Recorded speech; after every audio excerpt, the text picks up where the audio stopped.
Bienvenidos a la primera Feria Virtual del Libro de Centroamérica. En esta ocasión vamos a contar con la entrevista al médico oftalmólogo y escritor académico correspondiente de la Real Academia Sevillana de Buenas Letras, el señor José María Aguilar Ortiz, presentado por Libertad Betancourt, nuestra embajadora cultural desde Estados Unidos. Adelante, Libertad. Muchísimas gracias, buenos días. Estoy feliz en primer lugar porque esa transmisión hermosa nos está apoyando nuestro hermoso fundador, que lo tengo que saludar. ¿Cómo no saludarlo? Alan Morales, gracias por estar aquí en todo, por esa sencillez y ese amor que tienen a la feria, de tener el corazón para estar también apoyándonos. Bueno, quiero darle las gracias porque hoy es un día maravilloso. Hoy se arranca, inicia la Feria Virtual del Libro, la primera Feria Virtual del Libro Centroamérica, que hermana muchísimos países. Es un orgullo estar aquí, es un orgullo que nos abran las puertas de su patria, sus costumbres, su cultura, sus artistas y sobre todo pues su literatura. Hoy quiero saludar, buenos días, buenas tardes, buenas noches, a este saludo que ya es una constante por todos lados. ¿Por qué? Porque gracias la maravilla y la bendición del COVID, porque todas las cosas no solo traen cosas negativas, sino también positivas, que ha hecho, nos ha hermanado, y ahora creo que ya debemos inventar un nuevo saludo para la Real Academia de la Lengua, que ya no sea ni buenos días, ni buenas tardes, ni buenas noches, sino que abarque todo el mundo a toda hora y en todo momento. Quiero darle la más cordial bienvenida a nuestro invitado. Es un invitado de verdad de agasajo. Le agradezco infinitamente. Él está en España. Perdón, mi nombre es Libertad Betancourt. Yo ya doy por hecho que todo el mundo me conoce, pero es que estas ferias son virales y de verdad que todo el mundo conoce esta feria. Y yo estoy desde la ciudad de Houston, Texas, y tengo el placer desde España tener al señor don José María Aguilar Ortiz. Él es médico oftalmólogo, es escritor, empresario, socio fundador del Grupo de Hospitales de Madrid, GHM, y del Distrito TV. Tiene 65 años y pertenece a la Asociación de Médicos y Artistas Españoles, a la Asociación de Escritores y Artistas de 2010 también, elegido académico correspondiente de la Real Academia Sevillana de Buenas Letras 2011. Es autor de conferencias y trabajos sobre oftalmología, filosofía, bioética, política, religión, historia y literatura. Bueno, un hombre muy culto, muy amoroso, muy a la usanza, de verdad. Es todo un caballero, es un Don Quijote. Yo le digo, él es un Don Quijote.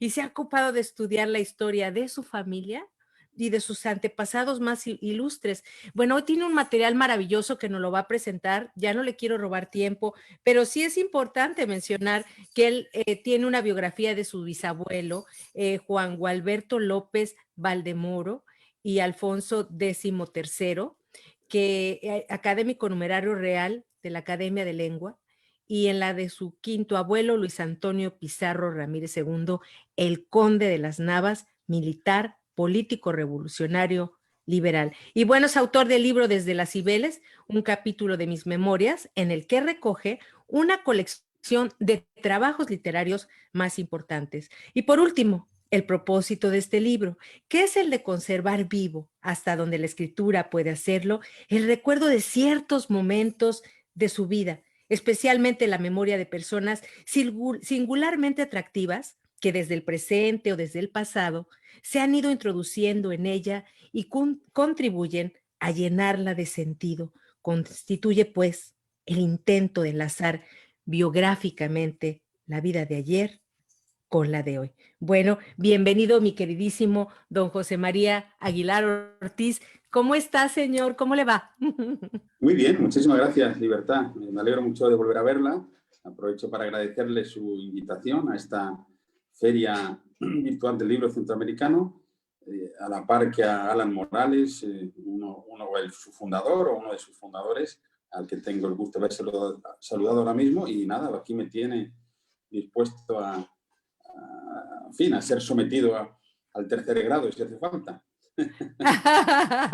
Se siente como examen de titulación, ¿verdad? Sometido aquí a la mesa del interrogatorio. Sí, es como No si es fuera cierto. una oposición al doctorado. En realidad me siento muy a gusto muy relajado y nada, usted lo hace todo muy fácil, así que seguro que Muchas va a ser gracias. unos momentos estupendos. Muchas gracias. Y mire, le voy a pedir a las personas que lo acompañan que si nos apoyan, que pueden ir a mi página de Libertad Betancourt o a la feria, la página de la Feria Virtual del Libro Centroamérica y darle un share para que lo puedan ver en vivo todas las personas que lo conocen. Es más fascinante cuando pueden verlo en vivo, aunque esto también queda grabado y lo pueden reproducir en cualquier momento. Bueno, vamos a entrar al tema ya, este tema tan apasionante. Y yo creo que empezaría por algo muy importante. Usted habla de rescatar esas memorias maravillosas y yo creo fielmente que toda persona debemos ir a nuestras raíces porque los que no conocemos nuestra historia, como lo han dicho muchos escritores, estamos condenados a morir. Nosotros somos historia, somos pasado, somos presente y este presente define el futuro. Yo quiero preguntarle de su bisabuelo, del Conde de las Navas. Él tuvo, ahora estamos centrados, usted ha estado en presente en otras ferias, ha tenido la oportunidad de compartirnos en otros momentos, pero hoy estamos hablando sobre Centroamérica y yo sé que su bisabuelo tuvo una tremenda relación con todo lo que es Hispanoamérica, Latinoamérica. ¿Nos puede platicar un poquito de eso? Sí, así es, ¿no? Mi bisabuelo, el quinto conde de las Navas, fue un literato, un escritor, un gran intelectual también, y fue el bibliotecario mayor de Alfonso XIII y tuvo un puesto relevante, digamos, en la sociedad cultural, vamos a llamarlo así, literaria, fundamentalmente, de la España de su época. Él nació en 1855, murió luego en 1935. Él era un hombre enormemente abierto y tanto por su personalidad como por su oficio, por sus diversos oficios, siempre estuvo muy abierto y, en fin, al trato con todo tipo de personas, ¿no? Y especialmente él tuvo grandes amigos americanos, tanto de América del Sur como de Centroamérica, como de México, como de los Estados Unidos. Fue un hombre que hizo una labor en este sentido admirable. En su época, a finales del siglo XIX, empieza a superarse aquel distanciamiento que se produjo entre el mundo americano, sobre todo el mundo hispanoamericano, como se decía en el siglo XIX, se hablaba de Hispanoamérica, luego ahora se utiliza más el término Latinoamérica, pero bueno, a mi juicio son equivalentes.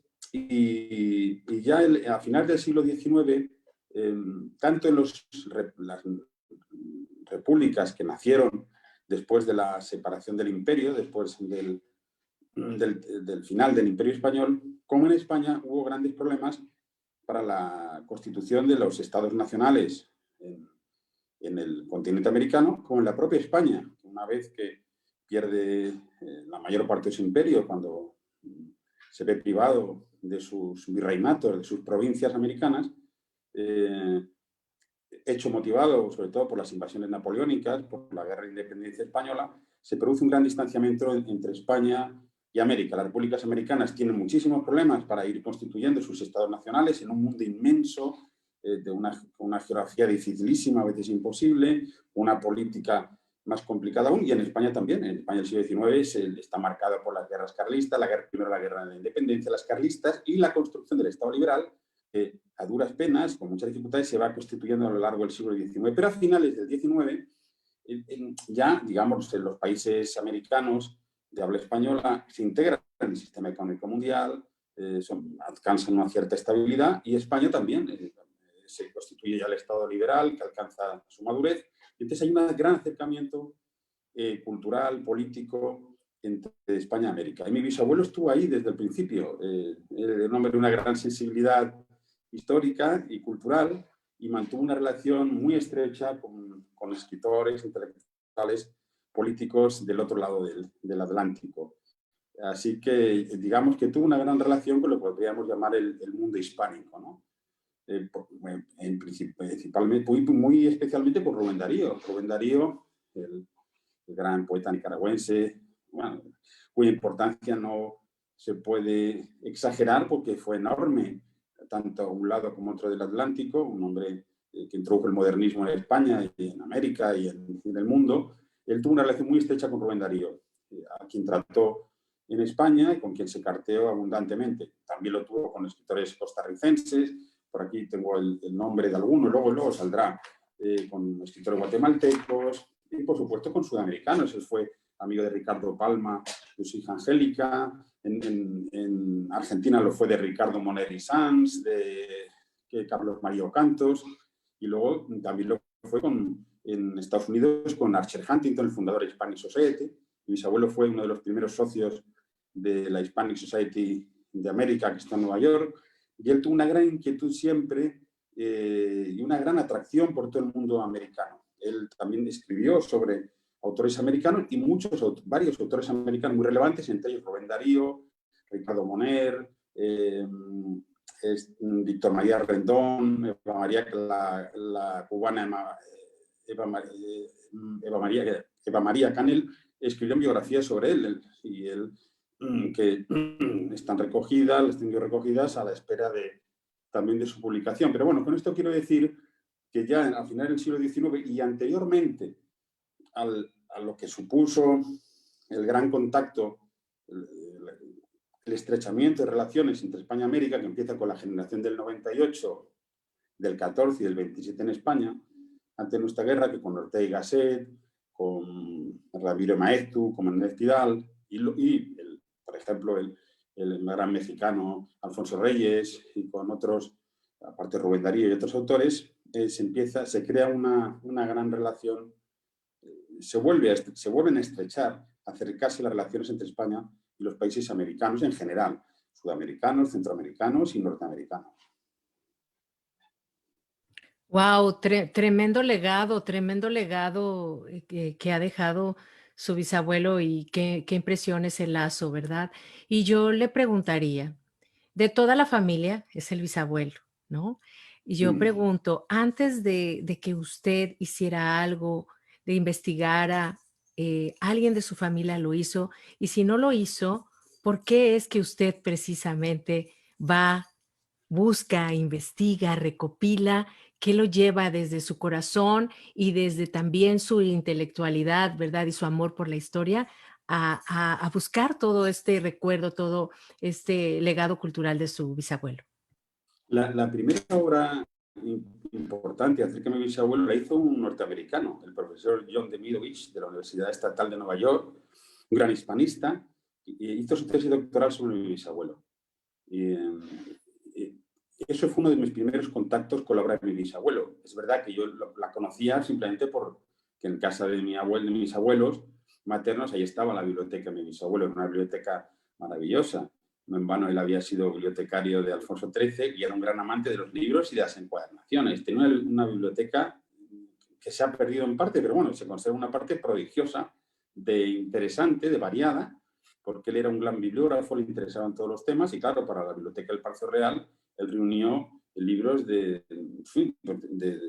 un sinfín de temas. Entre ellos, él fue el que hizo la primera biblioteca sobre feminismo en España. Él creó la sección de feminismo en la Biblioteca del Palacio Real en los años 90 del siglo XIX y eso fue acrecentándose con obras de mujeres y acerca del feminismo de todo el mundo.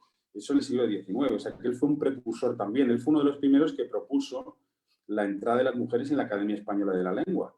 Y cuando eso se aceptó, aunque fue por decisión real, no fue una decisión de la Academia, que en ese aspecto se mostraba un tanto, no sé si decir marxista, pero vamos, un poco atrasada, pero el rey Alfonso XIII decretó que las mujeres, naturalmente, podían entrar en la Academia. Y mi bisabuelo fue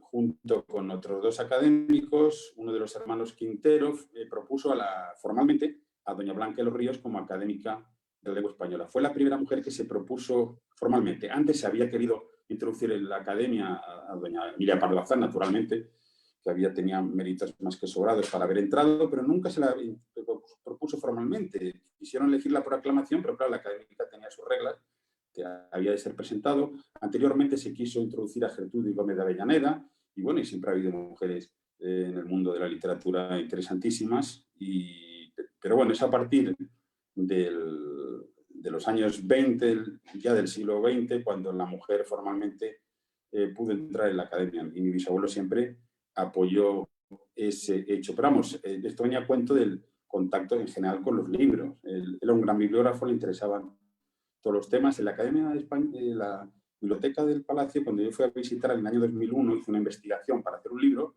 me dijeron, todavía se recordaba su labor, que fue ímproba, él fue bibliotecario casi 40 años, había 7.000 papeletas o fichas, digamos, bibliográficas, como diríamos ahora, hechas a manos por él. O sea, él con 7.000 libros de la biblioteca actual están escritas las reseñas por él.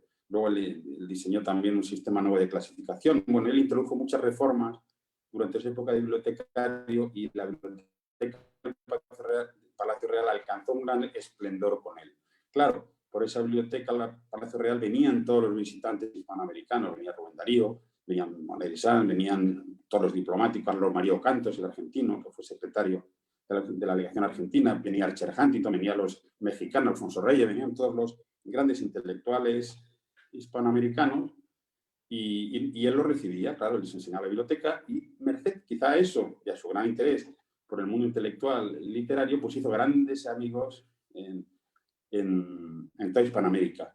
Y esto es un poquito anterior a ese despliegue de la relación que se hace con Ortega y Gasset cuando va a la Argentina de las conferencias, con Maeztu luego y con otros muchos autores. Eso lo hacen en España a través de una revista que se llamó Raza Española, de la escritora Blanca en los Ríos, una discípula de don Marcelino Méndez Pelayo, y crean un verdadero hispanismo. Hay como un embrión de hispanismo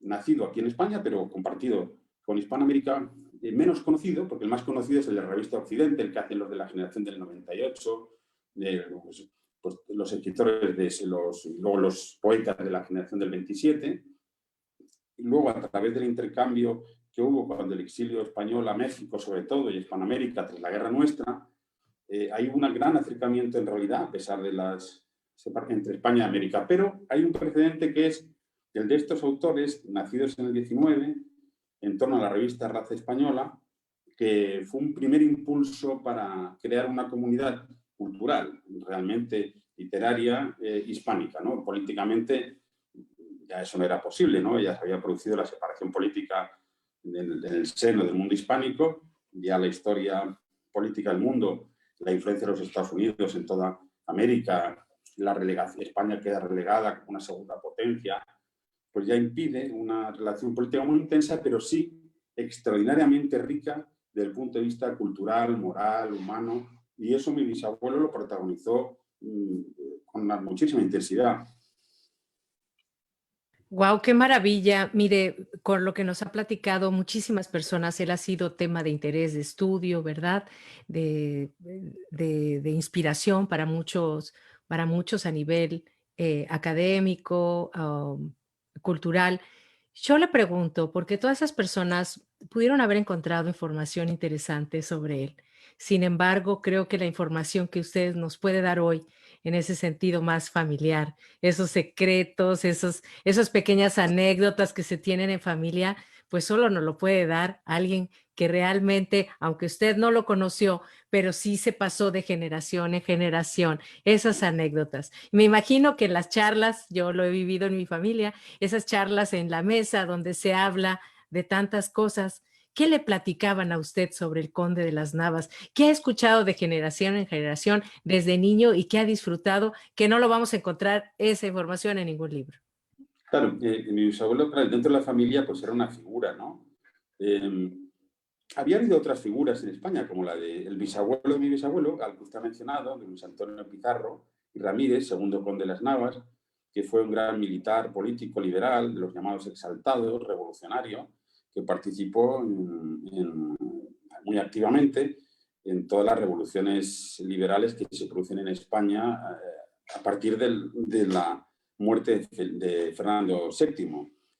Revoluciones liberales que también existieron en todos los países hispanoamericanos, ¿no? y en todo el mundo, en realidad, empezando por la Revolución Americana, la francesa. Pues ese antepasado mío, de ese se hablaba menos en la familia, era menos conocido. Ese yo he tenido acceso a él después porque Benito Pérez Galdós, el gran novelista español, lo mencionaba en sus episodios nacionales. Luego muchos historiadores se han referido a él por la importancia que tuvo don Luis Antonio Pizarro en la Revolución Juntera. La Revolución Juntera se llama en España a ese conjunto digamos, a ese intento de suplir la ausencia, el vacío de poder que se produjo en España cuando en la muerte de Fernando VII después de la guerra de la invasión del Napoleón, antes del periodo del Fernando VII, se produce durante la guerra de independencia, a la vez en España se produce una revolución, que es la revolución liberal contra el antiguo régimen. Son las fuerzas del antiguo régimen, que todavía son muy fuertes, las fuerzas del nuevo régimen liberal, que también son fuertes. Eso da lugar a unas guerras tremendas, porque eran dos fuerzas muy igualadas en pugna, y don Luis Antonio Pizarro tuvo mucha importancia en el levantamiento de las juntas revolucionarias. Las juntas revolucionarias eran provinciales, se fueron levantando en España durante la invasión napoleónica, eran casi, digamos, levantamientos espontáneos del pueblo español para enfrentarse a la invasión napoleónica, y en todo ese proceso tuvo una gran importancia Luis Antonio Pizarro, y eso se estudia en todos los libros de historia en España, y eso lo he aprendido yo más bien estudiándolo en los libros, ¿no? Luego es verdad que tengo mucha información de su archivo, de sus hechos, mucha documentación, pero eso ha sido más bien un aprendizaje personal, ha sido fruto de mi estudio. Pero mi bisabuelo Juan Gualberto, el bibliotecario de Alfonso XIII, murió en el 35 y su recuerdo estaba muy vivo aún en nuestra familia. Mi abuela adoraba a su padre, mi madre y mi tío, el mayor, llegaron a conocerlo, y he tenido siempre, y se contaban, como usted muy bien dice, anécdotas de él. Era un hombre era malagueño, tenía mucho sentido del humor, contaba chistes, los que llamaban chascarrillos de la época, le encantaban. Era un hombre muy ameno y era invitado a todas las tertulias de lo más selecto del Madrid de la época. Era un invitado constante, como él decía, dice, porque dicen que soy ameno, ¿no? Dice, yo que no soy capaz de hacer un verso, era muy gracioso. Sin embargo, paso por ser ameno. Y entonces, bueno, pues era un hombre muy simpático, y en torno de él hay muchas anécdotas. Y luego además tenía la costumbre de escribir todo. Él recogió como decenas de artículos, centenares, que yo he recogido ahora y quiero publicar, desde que tenía 23 años hasta casi que falleció, de sus memorias, donde él contaba pues, la vida política española, la cultural, la vida de palacio, su relación con la aristocracia, la nobleza española, pero también toda su afición a la literatura. Fue discípulo de don Juan Valera, del que habló mucho y al que dedicó estudios. Es decir, era un hombre que tenía un gran interés por todo, yo diría, y del cual existen muchísimos recuerdos y muchísimas anécdotas. Es verdad que quedó un poco olvidado, pero es por la guerra, porque la guerra civil española supuso una cesura en el mundo cultural en España. La guerra civil en España acabó con toda una época, ¿no? Y claro, luego después ha sido menos recordado, aunque quiero citar aquí la excepción del profesor Demidovich, que es un estudiante norteamericano, y uno que hace su tesis doctoral, la hizo a mi bisabuelo, y eso dio un impulso un poco a su figura. Y de todas maneras, la figura de mi bisabuelo se sigue citando mucho porque escribió muchísimo, escribió obras de todo tipo. Se considera era un gran polígrafo, escribió novelas, cuentos, estudios históricos, cosas divertidísimas, interesantísimas, que todavía es conocido. Pero mi propósito es, claro, habiendo recibido su legado y un gran patrimonio en muchos aspectos, pues darla a conocer, y porque creo que es un hombre que puede aportar, muy interesante, y cuya obra puede aportar mucho también a la cultura española, y también, y por ende, a la hispanoamericana, a la centroamericana y incluso a la norteamericana, donde él, una de sus novelas, una novela que se llama El procurador Yerbabuena, fue traducida, no me acuerdo de la universidad americana cuál era, y era libro de texto en una universidad norteamericana. Sin embargo, no viajó nunca. Lo invitaron muchas veces, estuvo invitado, pero no llegó a viajar nunca a Hispanoamérica. Nunca estuvo ni en el norte ni en el sur, aunque tuvo una relación epistolar muy extensa, y aunque vio su libro, una de sus novelas publicadas, y ser un libro de texto en Estados Unidos. Él trató a Archer Huntington, a Sir Archer Huntington aquí en España, el fundador de Hispanic Society, fue uno de los primeros socios, colaboró mucho con él, pero nunca se animó a cruzar el charco, y bueno, y como ocurría mucho entonces, y en realidad en esa época ocurrió, que las relaciones entre España y América eran más bien epistolares, a distancia, culturales, históricas. Luego ya el intercambio personal, a ese nivel, él siempre fue menor, ¿no? Y quizá fue un poco mayor a partir ya del siglo XX, con el viaje de Ortega y Gasset allí, con el viaje de Alfonso Reyes, el mexicano a España, con el Instituto de Cultura Hispánica a ambos lados de la Junta de Ampliación de Estudios en España y Argentina. Ahí he empezado a haber un contacto más fluido de viajes, de ida y vuelta, entre personajes españoles y americanos. Pero claro, en el 19 tampoco era tan fácil viajar, era más complicado. Pero sin embargo sí existe una relación muy estrecha, que es la que yo quiero dejar aquí constancia, relación en la cual mi bisabuelo tuvo un papel bastante interesante. Fíjese nada más, tremendos escritores. Estamos hablando, qué barbaridad, Alfonso Reyes y, no, bueno, de todos los que ha mencionado.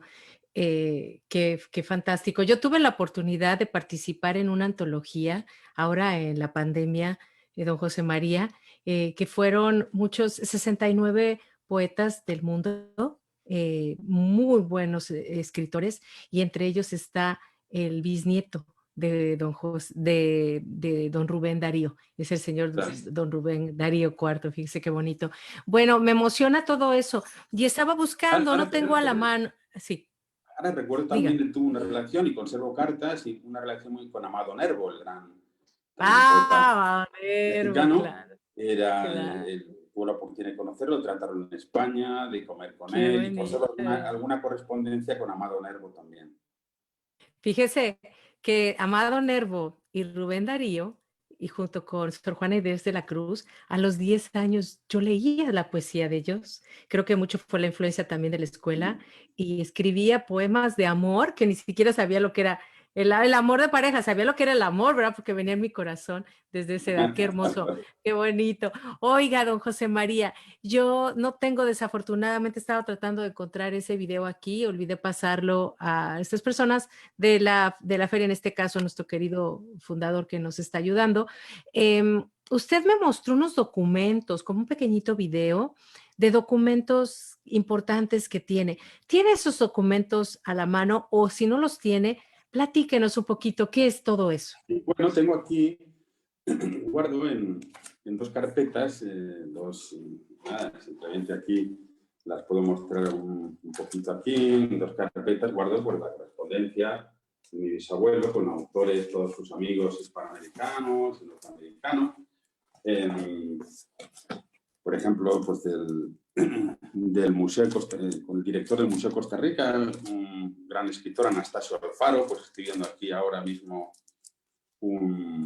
sus cartas, con García Pimentel, el escritor también mexicano, y luego también con autores pues de todo tipo. Aquí están, yo que sé, ese Carteoy era amigo de Antonio Gómez Restrepo, el colombiano, Carlos María Ocantos, el argentino, Manuel María Peralta y Alfaro, historiador y diplomático costarricense, y otros muchos, José Emiliano O'Leary, que era un poeta, periodista y político paraguayo, con ecuatorianos como Ricardo Crespo Ordóñez, Víctor María Rendón, los peruanos Ricardo Parma y Angélica Palma, en fin.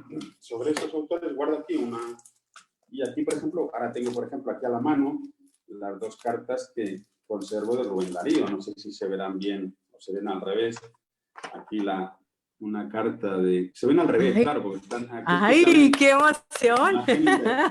Ahí tiene la carta de Rubén Darío, que le escribe y dice delante, una carta muy poética, dice: querido Ponte, estaba Rubén Darío viajando por España, se hallaba en Palma de Mallorca, y le escribe el 5 de noviembre de 1906, un poquito antes, por eso digo, de ese periodo de eclosión de las relaciones entre España y los países americanos. Dice: querido Conde, delante de una mar muy azul me acuerdo de usted. Dice: delante de una amistad también muy azul, acuérdese de mí. Muy suyo, Rubén Darío.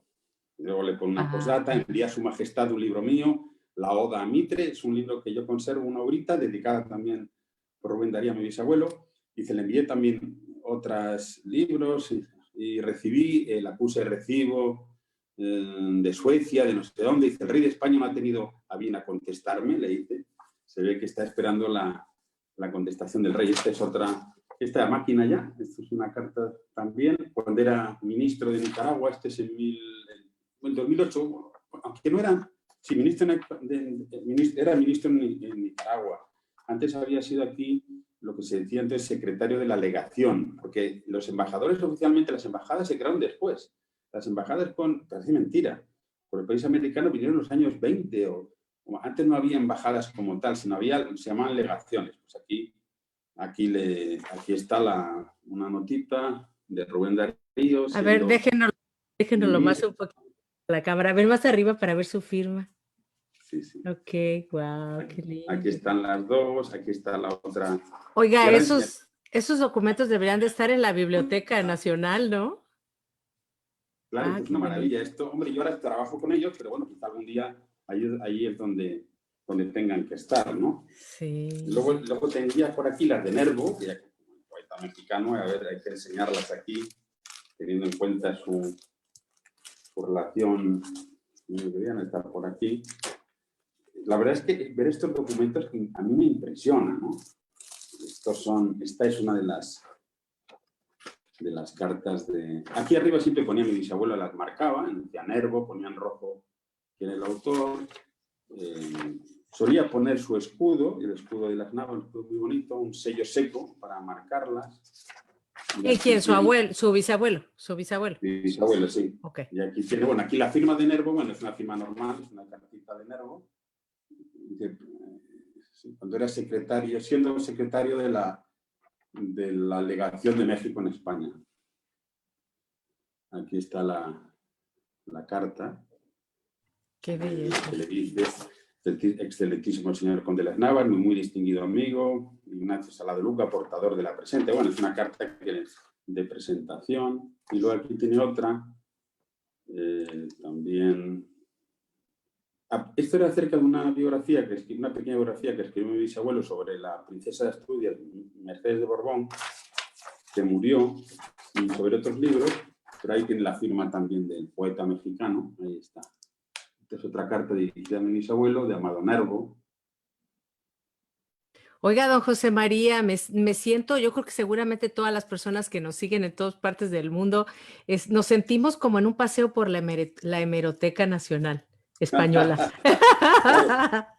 Y luego aquí hay otros muchos, claro, autores colombianos. Yo no sé si haber alguno de algún costarricense, que bueno, como son, claro, país tan querido y de Centroamérica,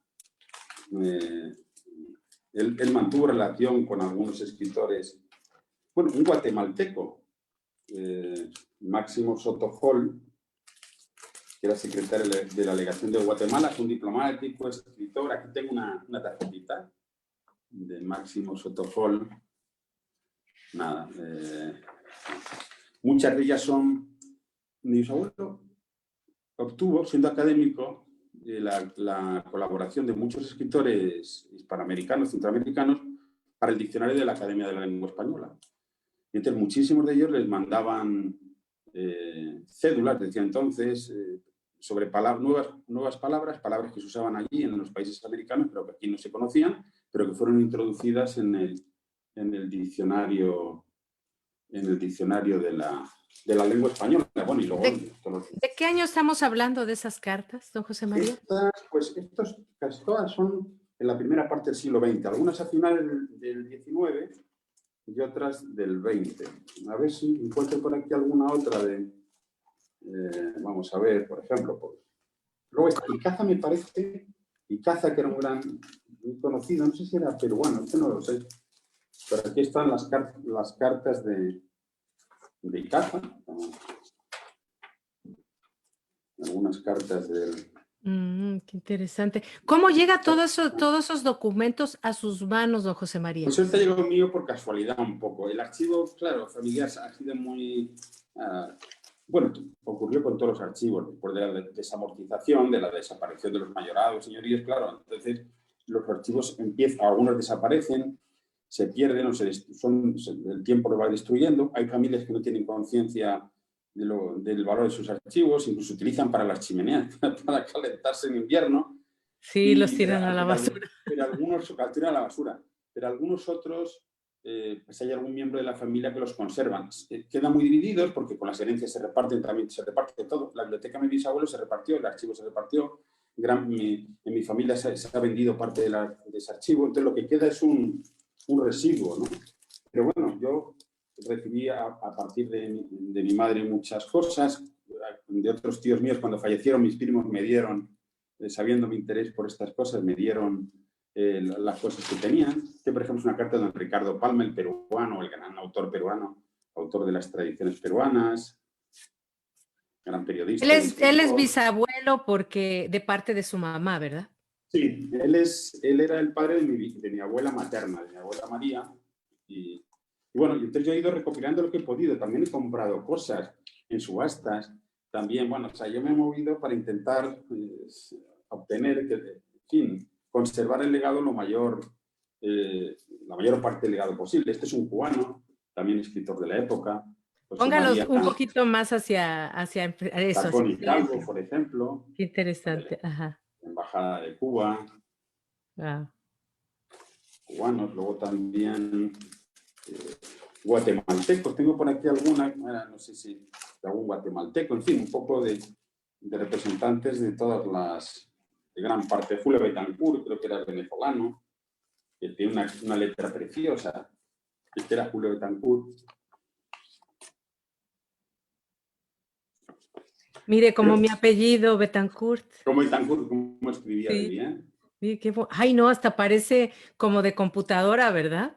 Es maravillosa la calidad. Qué bonita, este se interesó mucho por el cedulario, decía, en torno al Virreinato de Nueva Granada, sobre todo las audiencias de Sierra Firme, Panamá, Guatemala, gobernaciones de Veragua y Costa Rica. Este tuvo bastante relación con mi bisabuelo y a mí me encanta su caligrafía, sobre todo cómo escribía de bonito, ¿no? Una cosa maravillosa. Qué hermoso. Otro autor con el que tuvo mucha relación, y a ver si, bueno, se guardan unas carpetas. Ahora, claro, hace tiempo que tenía que haber escrito un artículo sobre la relación precisamente de mi bisabuelo con el mundo hispánico en general. Pero lo he ido dejando porque tengo muchas cosas que hacer, he hecho otras cosas, pero ahora sí me gustaría que esta entrevista sea como un adelanto de un futuro trabajo en torno a todas esa relación y estos personajes. Este es Anastasio Alfaro, podría ser el director del Museo Nacional de Costa Rica. Wow, tuvo wow. Bastante correspondencia. Mire, para nuestros hermanos ticos costarricenses que nos están viendo, miren nada más qué material tan fascinante. Seguro. Aunque es verdad que algunas de estas figuras han quedado en el olvido, a veces por razones políticas, ¿no? Porque pensaban que eran de derechas o eran muy hispanófilos. Hubo una época de hispanofobia. Hay esa mezcla de hispanofobia, hispanofilia, que atraviesa la historia de las relaciones entre España y América, incluso dentro de España la hay. Y bueno, eso es todo, es como un debate permanente. Pero en realidad, ya a partir del siglo XX, las relaciones entre España y el mundo americano han sido muy grandes, en general es de mutua admiración, de mucha apreciación de los valores culturales y morales y políticos de todos esos países, aunque bueno, siempre hay en torno a la historia, como la historia siempre va a tener unidad a la política, siempre hay también a veces un debate agrio, ¿no? Donde unos interpretan que la influencia española fue maravillosa, y nociva, otros que fue un desastre, otros, en fin. Claro. Lo que pasa siempre también con la historia de los imperios, ¿no? Los imperios, el español fue un imperio que duró 3 siglos, de larguísima evolución, un imperio, yo creo, civilizador, donde España llevó sus instituciones al mundo, naturalmente, pues, después de las consecuentes invasiones, o conquistas, o procesos de asimilación. Pero bueno, la influencia fue tan enorme que dejó un idioma como el español, dejó sembrado América, tanto el norte como el sur, de universidades, de iglesias, dejó la religión, dejó tantas cosas. Y luego allí también se ha hecho una recreación, ha habido una aportación originalísima de todas las repúblicas americanas a la cultura hispánica, vamos a llamarlo así en general, y a la cultura mundial, ¿no? Porque no hay que olvidar que aunque políticamente quizá España y los países americanos no han gozado de un momento estelar desde su constitución, y ahora se cumplen los 200 años de la independencia, de la consumación de las repúblicas, pero han hecho grandes aportaciones al mundo, ¿no? y sobre todo a través de la cultura, pues en el mundo, en el plano cultural ha sido excepcional, yo creo, y sigue siendo la aportación de España y de las repúblicas americanas, del sur, del centro, México en el norte, también los Estados Unidos, porque hay un hispanismo interesantísimo en los Estados Unidos. Y bueno, pues todo eso es lo que yo querría recoger en un artículo y que me gustaría que esta entrevista fuera como una introducción. Este es Víctor María Rendón, que fue uno de los biógrafos de mi bisabuelo, un escritor ecuatoriano del 19, muy conocido en su época. Y tengo aquí algunos Oiga, usted me está dando algo que me encanta y yo se lo quería pedir y tengo un proyecto que después le platicaré, que es esa fotografía. No me las pase tan rápido, don José María. Acuérdese que yo soy fotógrafo. ¿Cómo no voy a gozar eso? Este es Víctor María Rendón, wow, que fue un escritor ecuatoriano que escribió sobre mi bisabuelo. También mi bisabuelo escribió mucho, escribió sobre autores americanos en los periódicos de la época lo tengo recogido por aquí, por ejemplo. ¿No tiene un fragmento de lo que haya escrito, solo un pedacito? Eso no los tengo aquí. ¿No está a la mano? No lo tengo a la mano. Es que, por ejemplo, Rubén Darío le escribió un artículo biográfico extraordinario en un periódico, no tengo aquí exactamente creo que fue argentino, Rubén Darío publicó mucho en La Nación, no sé si fue en La Nación de Buenos Aires. Enrique Tobar, un escritor limeño, escribió un artículo biográfico en La Prensa de Lima. Moretti Sanz, el gran escritor argentino, escribió un artículo sobre mi bisabuelo en el Diario Español de Buenos Aires. Eva Canel en el Diario de La Habana. Y bueno, pues, pero se lo puedo enseñar en otro momento. Es que no tengo aquí todas las carpetas. Y bueno, como aquí hay bastante material, no cree usted que es fácil manejar toda esta mercancía. Esto tiene aquí su complejidad. Oiga, qué maravilla. El colombiano, creo que lo tengo por aquí, sí, Antonio Gómez Restrepo, que fue el secretario de la delegación de Colombia en Madrid, diplomático, escritor, crítico literario, académico de La Mexicana, por cierto, fue académico. Más a la derecha, don José María, más al centro, porque su cámara como que tiende de ladito. De ahí está perfecto. Aquí lo tenemos. Luego estuvo aquí Gómez Restrepo. Qué bonito. Oiga, qué maravilla. Mi bisabuelo, el sello seco con el que marcaba las cartas de mi bisabuelo, con el conde de las Navas Malacitanus, eso es el sello que le ponía. Y aquí la firma de Restrepo. Lo que pasa es que, ¿usted lo ve en imagen recta o invertida? No, lo vemos bien, lo vemos así tal cual. Claro, es que yo lo veo invertida, sí. claro. Sí, no, aquí no. Aquí se ve bien, ¿verdad? Sí, se ve perfecto. Sí. Bueno, pues así tengo una colección de cartas interesantísimas que son testimonio de la relación entre mi bisabuelo y estos escritores y entre España y América, porque se tratan muchos asuntos culturales que interesan a las dos partes del Atlántico, ¿no? A un lado y a otro, ¿no? Ajá. Oiga, no, usted me tiene impactada porque yo sabía que tenía material, pero no todo ese, don José María. Esto que usted tiene es para hacer realmente una serie de trabajo de investigación y de entrevista con usted impresionante. Luego tengo aquí la carta también, las que tuvo con Archer Huntington, el fundación de la Hispanic Society. Por ejemplo, tengo aquí algunas, ¿no? De Huntington. Conservo el nombramiento de socio honor de mi bisabuelo de la Hispanic Society de Nueva York. Entonces, todo este legado fragmentado, usted ha sido como miembro de la familia el que se ha dado a la tarea de integrarlo, ¿verdad? De recopilarlo. Es usted el que... Sí, la verdad es que mis tíos, claro, por la guerra, luego que ellos no se dedicaron, estudiaron en realidad, no hicieron carreras humanísticas, vamos a llamarlo así, ¿no? Sino hicieron otro tipo de carreras y tuvieron otro tipo de ocupaciones, aunque naturalmente valoraban la figura de mi bisabuelo, la conocían en parte por la biblioteca, pero no habían estudiado los documentos, no habían ido a los archivos, prácticamente no tenían conocimiento de esto. Tuve que, cuando mis investigaciones y en el libro Desde la Cibeles que usted ha mencionado, donde yo he publicado biografía un estudio biográfico de mis antepasados, de muchos de ellos, entre ellos algunos nacidos en Chile, por ejemplo, como el cuarto conde de las Navas, que nació en Chile, tuvo una participación enorme en la defensa de Buenos Aires contra los ingleses en 1805 en Berdigo 7, y luego defendió también en el Ferrol en España contra los ingleses. Todo ese tipo de esos personajes los he ido descubriendo yo. En mi familia no se conocían. De todas maneras, eso ocurre siempre con la historia. La historia siempre está oculta. La mayor parte de lo que ha sucedido no lo conocemos. Hay que traerlo al presente, ¿no?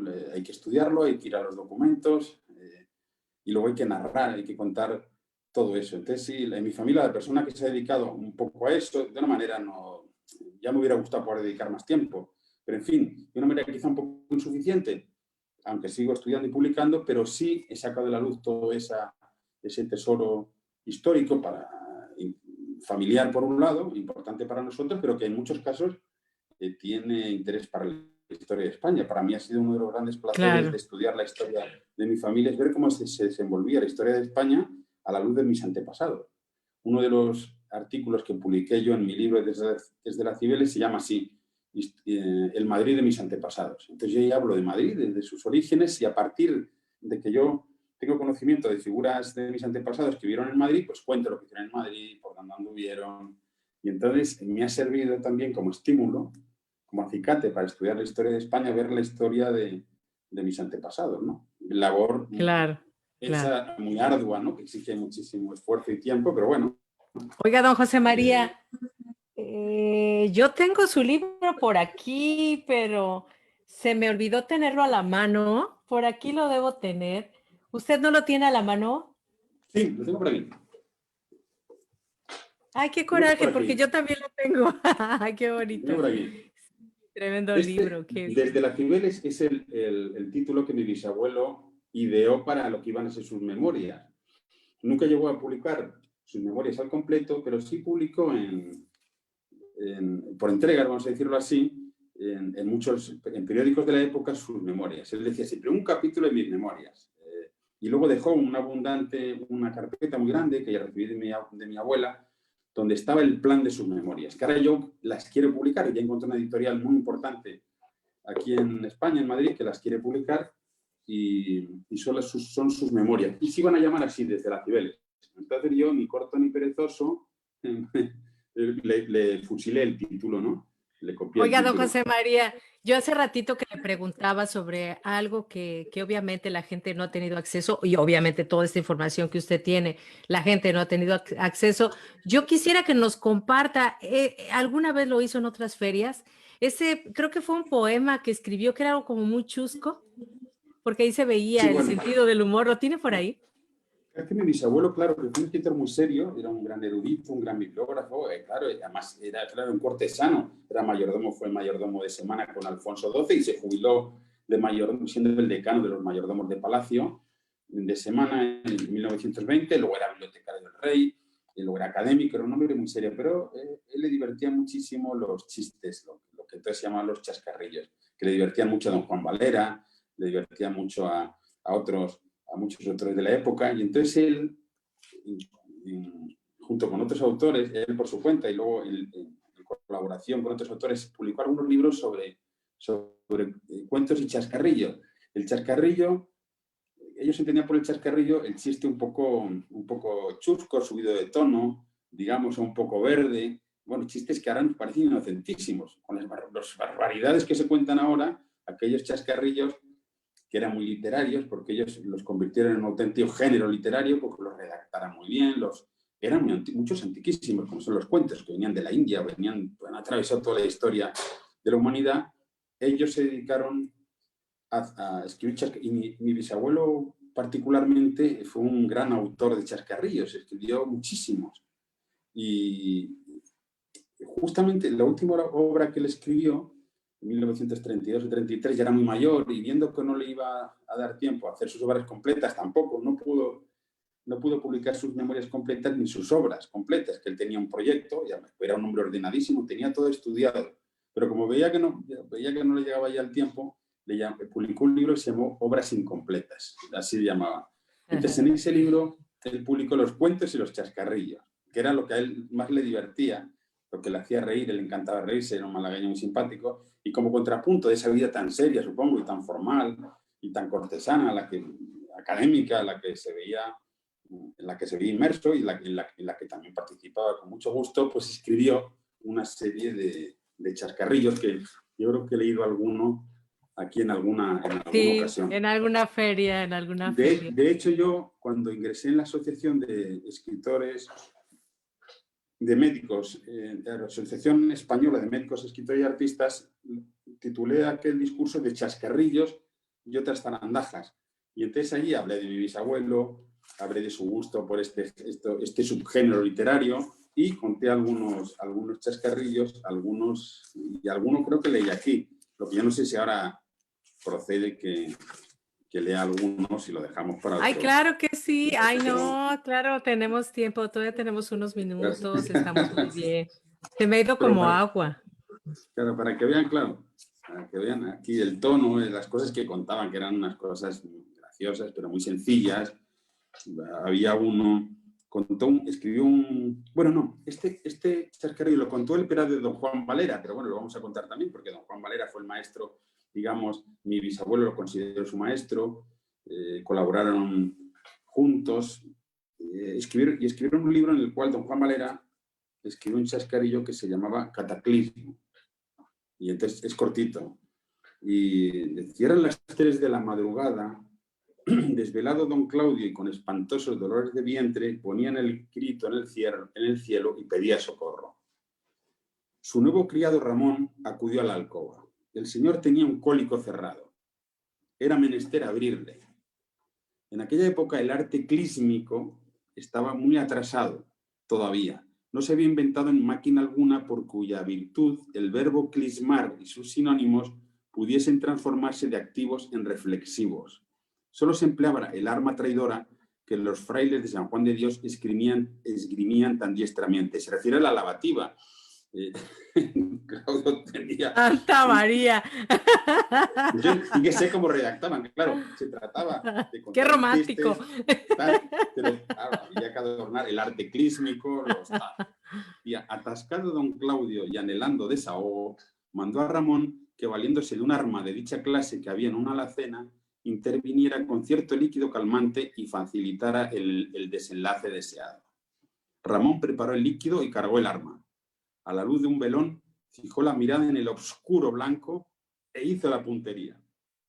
Pero, oh maravilla, Ramón, aterrorizado, lanzó un grito, y hacia atrás 3 o 4 pasos y cayó por tierra sin sentido. Asustado, a su vez, y sorprendido don Claudio, dijo a Ramón: «¿Pero qué te pasa, hombre? ¿Qué te pasa?» «Ánimas benditas», contestó el criado. «Usted me miraba de tal suerte que pensé morirme de espanto». Don Claudio comprendió entonces todo el misterio y, para tranquilizar al criado, dijo con calma: «Como eres nuevo en mi casa, no estás en las interioridades. Has de saber que yo soy tuerto, que tengo un ojo de cristal y que me le traé anoche, y que ese ojo que a mí me estorbaba y me estorba era el que te miraba. Pues hagamos que salga y que sobrevenga el cataclismo», dijo Ramón perdiendo el miedo. ¡Guau! Bueno, pues estos chascarrillos de este tono, que fueron reunidos en un libro, causaron un escándalo en la sociedad madrileña. Don Juan Valera estuvo a punto de retirar la edición, recibió unas críticas terribles, ¿no? Que le dijeron: «¿Y cómo don Juan Valera y el conde de las Navas?». Bueno, aunque firmaron con seudónimo. Eran Mengano, Zutano, Fulano y Perengano, era como firmaban los chascarrillos. Pero claro, enseguida se corrió que eran los autores y entonces dijeron que cómo era posible que estos académicos grandes se dedicaban a escribir estas trocarrerías, ¿no? Pero bueno, yo creo que se lo pasaron muy bien, incluso hicieron otra edición y mi bisabuelo siguió contando chascarrillos, aunque recibió críticas de sus amigos también, hasta el final de sus días, sí. Bueno, qué fascinante, qué rico y bueno, yo creo que también con el tiempo le fueron subiendo de tono a los chascarrillos, porque si pensamos, por ejemplo, en Cortázar era muy atrevido, ese sí se pasaba de tono, así es que yo creo que esto es romántico, esto es bellísimo, es elegante, ¿no? Que Cortázar, bueno, también tiene su sentido y ha sido acogido por los que lo leemos. Yo admiro mucho. hay, por ejemplo, autores como, bueno, ciertos personajes. Hay muy conocido que es el famoso místico Osho, Ajá. un místico Ujú, que hizo... Él personalmente no escribió nada, aunque todas sus ujú, conferencias se han publicado, y hay decenas de libros de Osho, que era muy gracioso, era un hombre muy culto, aparte de su faceta mística. Y uno de los grandes éxitos de Osho es que contaba chistes todo el tiempo. Si usted oye que se pueden ver en la red, a Osho o en sus libros, eran... ¿Por qué? Porque el chiste, y así lo interpretaban, el chiste es el que de pronto interrumpe, el chiste que te hace reír, ujú. crea un momento como de ruptura, ¿no? En el cual la mente se queda como en blanco, ¿no? Y la risa, digamos, te libera de otras Claro, tensiones. Y claro. por tanto, el chiste también y la gracia bueno, y de hecho muchos conferenciantes se utiliza, ¿no? Porque la risa, los chistes bien contados, cuando vienen a cuento, lógicamente, con Claro. elegancia, la verdad es que son un elemento de la charla y de la vida fantásticos. Claro, yo soy Fantásticos. gran seguidora de Osho, me gusta mucho, mucho Osho, de mucho tiempo. Y fíjese que nosotros los mexicanos, yo soy mexicana que vivo aquí en Houston, Texas, nosotros nos reímos, los mexicanos dentro de nuestra cultura, nos reímos de nuestras propias tragedias. Entonces, Claro. lejos de flagelarse en un sentido dramático, la risa, como bien lo dice usted, viene a ser un aprendizaje menos doloroso para un pueblo, ¿no? Sí, es como una catarsis, es como una Ujú. manera de sortear la realidad, pero bueno, y a la vez aportan cierta sabiduría, porque en los cuentos, en los dichos y los chistes graciosos muchas veces contienen eh, muchas cosas interesantes, ¿no? Y por tanto, es un género pequeño, quizás un subgénero, pero a mí me parece muy, muy atractivo, sobre todo cuando se cuenta bien un chiste o se escribe muy bien, pues casi ya es como un género literario, ¿no? Ajá. Oiga, ahora entiendo de dónde le viene el buen humor y esa sonrisa, ya lo trae en la memoria genética. Ay, don José María, qué delicia. Bueno, yo le quiero preguntar, para las personas que nos están viendo, cualquier parte del mundo, ¿cómo podemos adquirir su libro? ¿Está disponible en Amazon o no está en Amazon? Sí, está en Amazon, la verdad que está agotado. Ahora se va a hacer una nueva tirada, porque la editorial anterior es una editorial pequeña que se portó muy bien conmigo, que publicó el libro, pero y a pesar de que hizo 2 ediciones y se vendió muy bien, el libro no quería seguir tirándolo. El libro, y ahora he conseguido que una editorial muy importante aquí lo va a seguir publicando. Lo va a hacer, y se va a vender, lo va a hacer la editorial Marcial Pons, que es una librería muy conocida, a un lado y otro del Atlántico, y vamos a hacer la 3ª edición del libro, y yo creo que para estas Navidades se podrá encontrar ya en todas las librerías. Aún quedan algunos ejemplares y se venden de segunda mano. Está en todas las plataformas, en la Casa del Libro, en Amazon, en el Corte Inglés, En el Corte Inglés. y Ajá. todavía quedan algunos ejemplares en pequeñas librerías. Muchos Mm. pacientes míos que me lo han traído a la consulta para que se lo dedicase, pues a veces me han contado las dificultades que han tenido para encontrarlo. Algunos los han encontrado en pequeños pueblos, en pequeños sitios. Yo creo Ajá. que está casi agotada la edición, aunque quizá quede algún libro por ahí. Pero yo creo que ahora para Navidades saldrá una nueva edición y se podrá comprar y se podrá leer Oiga, qué bonito, tranquilamente. porque yo tengo el mío, si ya está agotado, imagínese. Claro, usted ya lo Gracias. tiene. Gracias por hacérmelo llegar, se lo agradezco infinitamente. Faltaría más, no faltaría más. Oiga, don José María, bueno, ya hablamos de que tenemos este libro y todo este material tan interesante que va a dar para muchas, muchas cosas. Yo quiero preguntarle, ¿cuándo piensa usted, dentro de sus planes, todo este material disponible en alguna publicación o cómo podemos Ahora vamos a, volverlo a ver? ahora vamos a hacer, tenemos el proyecto con la editorial Marcial Pons, publicar las memorias de mi bisabuelo. Llevo haciéndolo bastantes años, pero últimamente ya he reunido pues, aproximadamente 2 centenares de artículos, los que yo he creído mejores, más interesantes sobre las memorias de mi bisabuelo, donde él cuenta desde su llegada a Madrid y lo que era la vida madrileña del momento, de los espectáculos, del teatro, de la literatura. Luego cuenta toda su vida en Palacio, muy bien, cuenta toda su relación con los monarcas, con la gente del Palacio Real, cuenta su relación con la aristocracia, luego cuenta su relación con los escritores españoles, hispanoamericanos, escribe ahí en sus memorias sobre ellos, sobre Rubén Darío, sobre don Ricardo Manero y Sanz. y él estuvo escribiendo artículos de sus memorias casi hasta que falleció. Y ese proyecto ya está en marcha. Hay que transcribir esos artículos, hacerles un estudio introductorio, vamos a ver, yo me gustaría, por supuesto, poner unas palabras ahí, pero yo no sé si a lo mejor algún autor, escritor o historiador español también podría, conocedor de esa época, ponerle un título, y ese proyecto ya está en marcha. Y una segunda parte del libro Desde las Cibeles, que no son las memorias de mi bisabuelo, sino las mías. Entonces, como algunos me dicen, hombre, José María, hombre, yo quiero decirle que no tengo 65 años, como usted ha dicho, sino 66. O sea, que ya soy bastante viejo. Ay, don José María, déjelo así. Pero algunas personas me han dicho, José María, tú no eres tan viejo para escribir tus memorias. Eso que tú haces es una cosa pretenciosa. Para escribir tus memorias tienes que estar ya con un pie en el estribo, ¿no? No. Tienes que tener 80 años.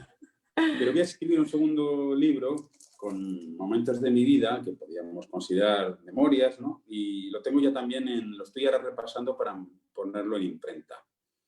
Así que luego tengo otro proyecto que va un poco más retrasado porque exigen investigaciones históricas, que es una historia de todos los linajes familiares míos que yo conozco, pues que se remontan documentalmente, por los documentos que yo tengo personalmente, al siglo XV hasta la actualidad, y donde aparecen personajes interesantísimos. Entonces, es una obra que va a tratar de todas las linajes, hasta donde yo sé, familiares a los que han hecho alguna aportación histórica o que han tenido alguna importancia, del tipo que sea, en la vida española.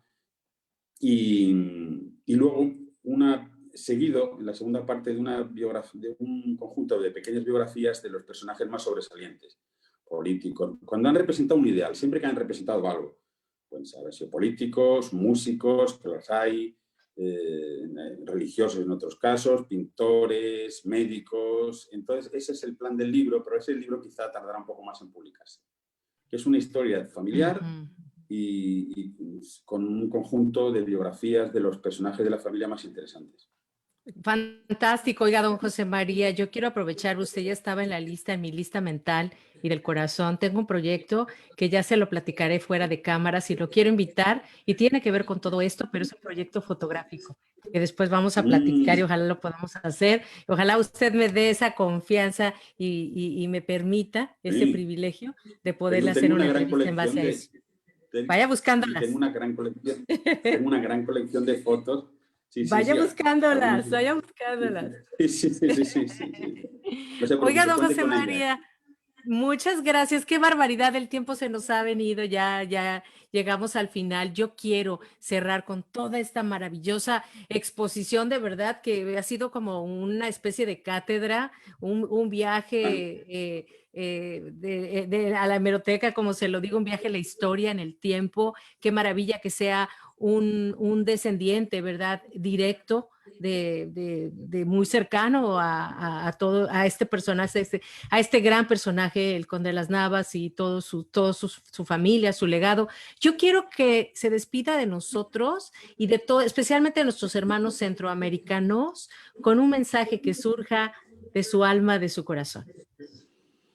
Sí, bueno, quiero pedir disculpas en primer lugar, porque quizá el viaje que hemos emprendido usted y yo por este mundo hispanoamericano o latinoamericano de uno y otro lado del Atlántico ha sido un tanto caótico y disperso, porque no he tenido tiempo de organizarlo bien, pero quiero decir que ese amor que sintió mi bisabuelo por todo lo español, lo americano, por todo lo hispánico en general, y que supo transmitir. Él fue uno de los redactores de la revista Raza Española, fundada por doña Blanca de los Ríos, donde hubo grandes trabajos de hispanistas de ambos lados del Atlántico, muy principalmente don Alfonso Reyes, el mexicano, que escribió mucho para esa revista. Ese amor por el mundo hispánico lo he sentido yo.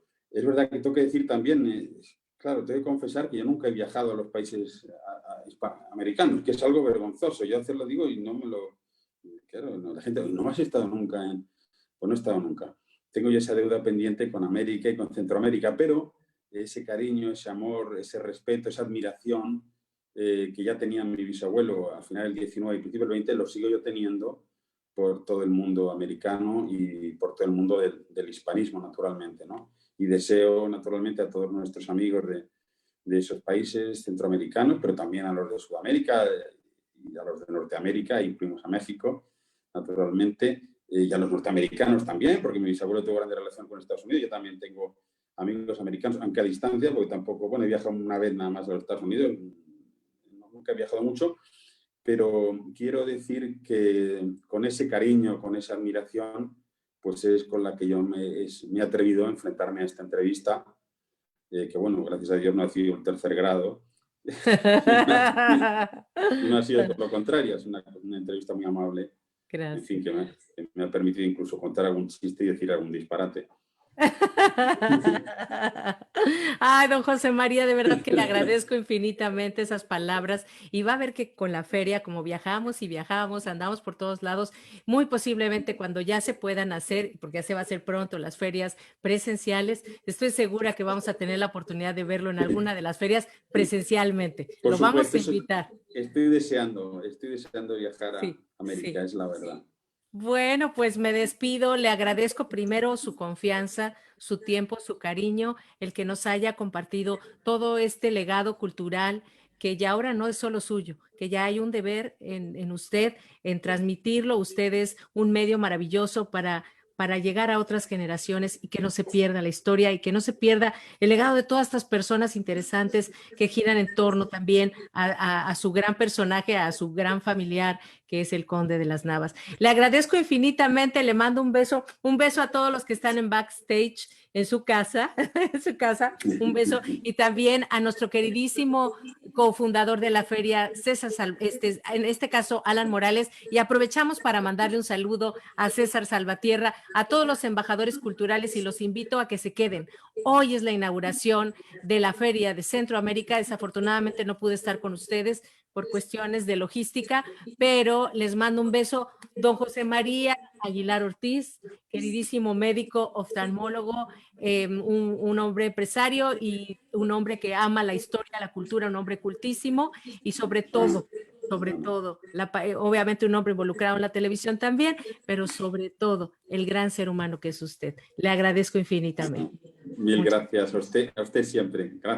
Gracias. Gracias. Que viva España. Muchísimas gracias por su participación y bueno, continuamos con las actividades de la primera Feria Virtual del Libro Centroamérica. Gracias. Muchas gracias. Gracias, Alan. Adiós. Bye.